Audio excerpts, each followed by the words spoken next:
Welcome back to Backyard Politics. I'm Nikki. This is how we're going to pay for it.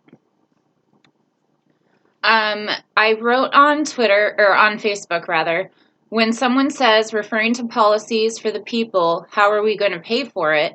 Remind them we've spent $2 trillion in Afghanistan. That's $2 trillion. So, let's see here.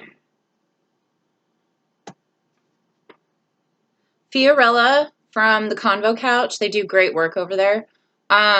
She has this thread fact sheet of how does Bernie pay for his major plans? Let's see here. College for all, expanding Social Security. Make sure you get on Twitter and follow her, and then also go to YouTube and subscribe to the Convo Couch. But we are specifically looking for Medicare for all today. So, here it is.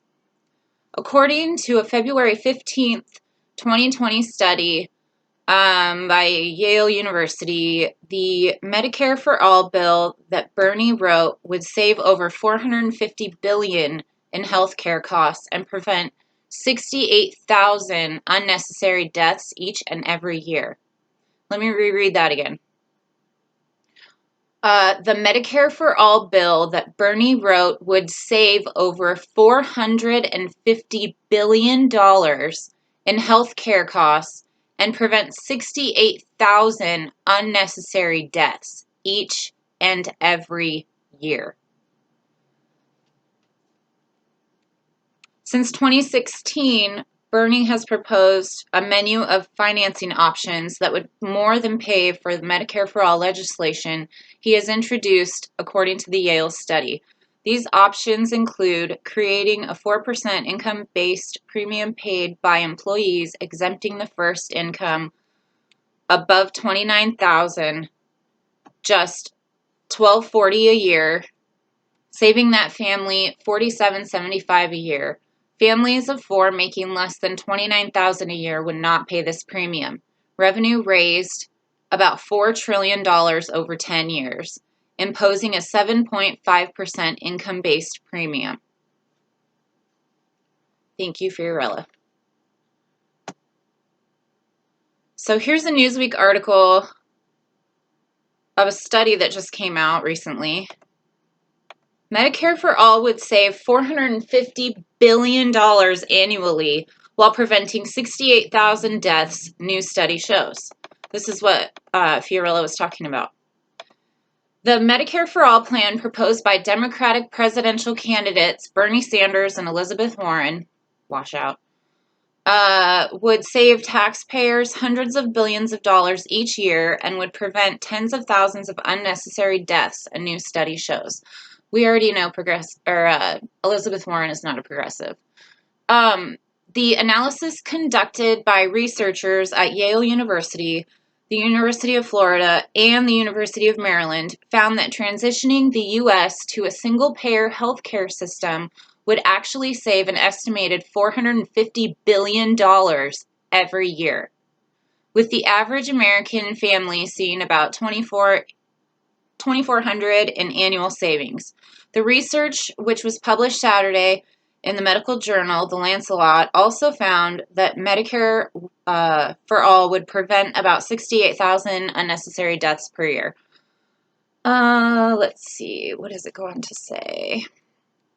Our study is actually conservative because it doesn't factor in the lives saved among underinsured Americans, which includes anyone who nominally has insurance but has postponed or foregone care because they couldn't afford the copays and deductibles. Allison Galvani, author of study and researcher at the Center for Infectious Disease Modeling and Analysis at Yale School of Public Health, told Newsweek. I'll put a link in the description below, and if you don't know how to use that, basically all it is when you go to this channel and you're watching the video, where it says the title, there's a little tiny arrow. Just hit that, and then everything expands, and it'll give all the details and links to articles that we use. So let's see here.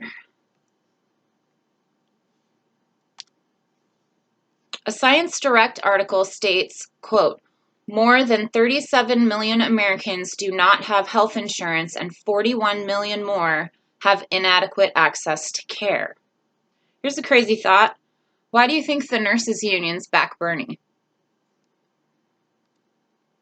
So, let me get back to this.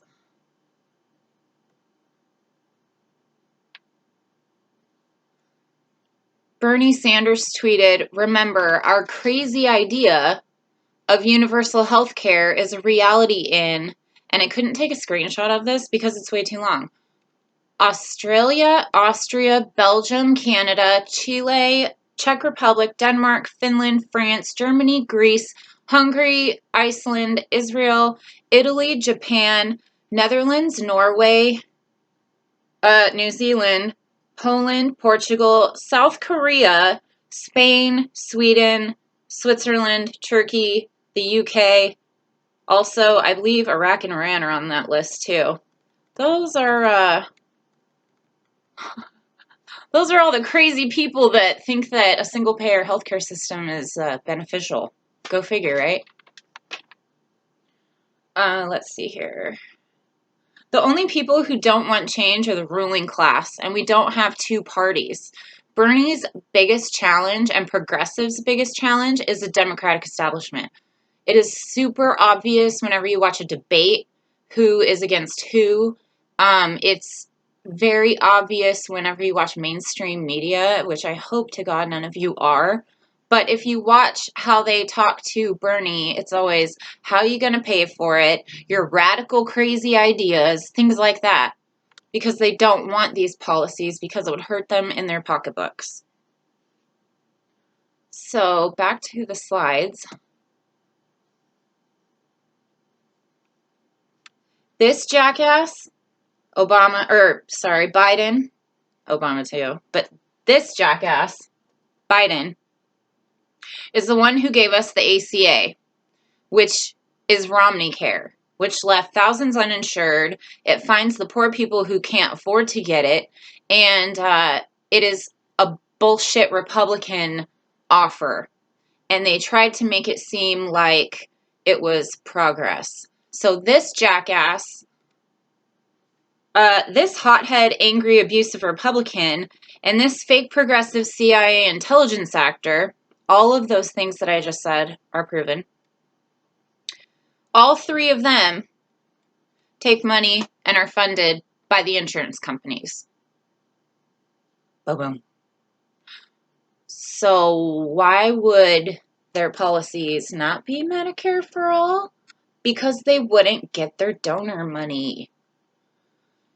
Let's see here. So shout out to Eric Alexander Moore, who's a personal friend, and he's a comedian. He posted, I think this was on Facebook, if I remember correctly. He posted, watching the DNC right now is like watching the majority of the electorate ask Mom if we can stop and get some Bernie Sanders. And Mom is like, no, we've got political candidates at home. And then you get home and the cupboard is full of Badoom Blurgigig. I just thought that was great and true. Let's see here. So slide 8. I know you're probably not going to be able to read this, so I'll read it to you, but I posted this on my Facebook, and it says, 54 years later, we finally have a shot at a government that is actually for the people, and the ruling class is scared that their donor money will be drying up if this happens. This is why they're throwing everything they have at the real progressive with policies that are for the working class. Not to mention, in national polls, Bernie beats Trump. Trump ran on anti-interventionist policies and a single-payer system. He didn't follow through, obviously, but these are winning policies. Bernie, who has been fighting for the working class his entire life, proves he will actually follow through with the popular ideas of Medicare for all, a Green New Deal, raising the minimum wage, and ending the for-profit wars. Lastly, if beating Trump is your number one issue, I've got news for you. You're the lucky one, or you're lucky that's the only thing going wrong in your life. The only one, sorry, I have to make this bigger. The only one trying to save the working class and planet is Bernie and Tulsi. If you are in any blue but Bernie, I implore you to check your tax bracket. Most Americans are hurting, and this is our last chance before the planet gives up on you, on us all. Join the revolution or get out of the way. It's here whether you like it or not. And I found a Martin Luther King Jr. tweet, that's awesome, quote rather, that Graham Elwood from the Political Vigilante just did a video about, and I thought it was really, really fitting and very telling of where we are today. Something is wrong, Martin Luther King Jr. is quoted as saying, something is wrong with the economic system of our nation. Something is wrong with capitalism. Maybe America must move toward a democratic socialism. We must develop programs that will drive the nation to the realization of the need for a guaranteed annual income. Let that sink in. So, national polls have Bernie beating Trump. This is why.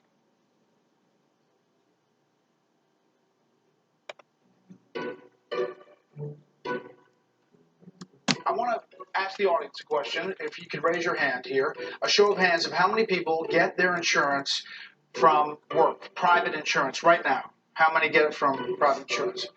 Okay. Now, of those, how many are willing to transition to what the senator says, a government-run system?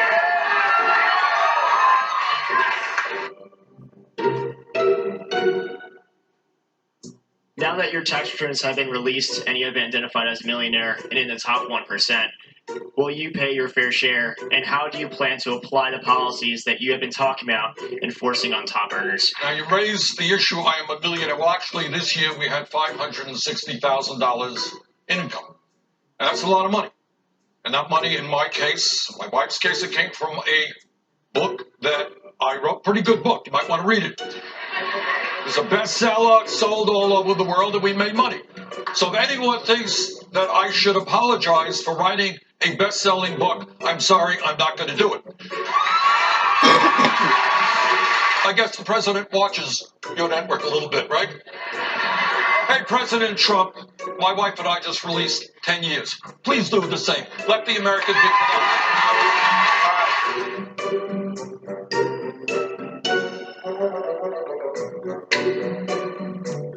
It will drive up taxes to pay for health care. And not just the wealthy will pay for that, the middle class will also pay for it. Very good. So how do you justify it? And Martha, what are you not including in your discussion? you tell me. I will tell you. You're not going to pay any health insurance premiums. You're going to pay one way or the other. But look, You're going to pay one way or the other. Martha.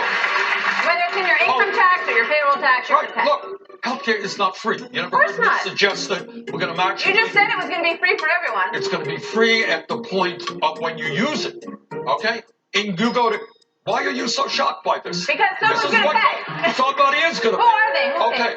One second. Okay, Relax. Let me talk. Please. We'll get through this It's together. a common question. Okay. We had so many email questions. Okay. Ask Senator Sanders how he is Fair going enough. to pay. I got it. It's a fair But the first thing, let's just say hypothetically. Okay. You are self-employed, and you've got a husband and 2 kids. Okay, family of 4.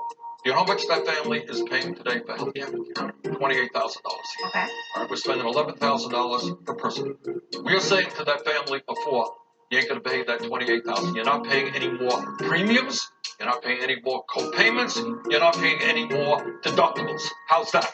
$28,000 you're not paying. But does that mean you're not going to pay something? Of course it does. You're going to pay more in taxes. Members of Congress, are they going to do that transition as well? Damn right. Of course. Of course. Why would you suggest otherwise?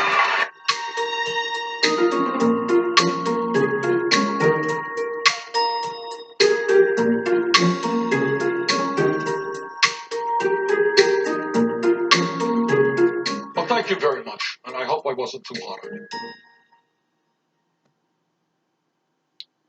Well.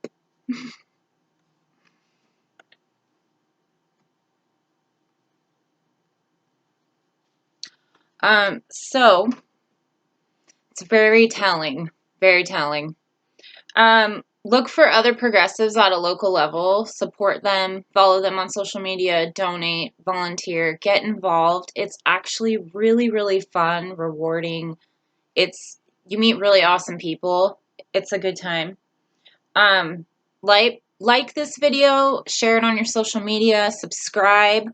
Next to subscribe where there's a little bell, hit that bell notification, and then every time I post a video, or if sometime we happen to be able to go live, you'll get a notice that we're live or that we've just uploaded a video and you won't miss one. And follow me on Twitter at Backyard Politics and on Instagram at Backyard Politics Official. And until next time, Medicare be with you.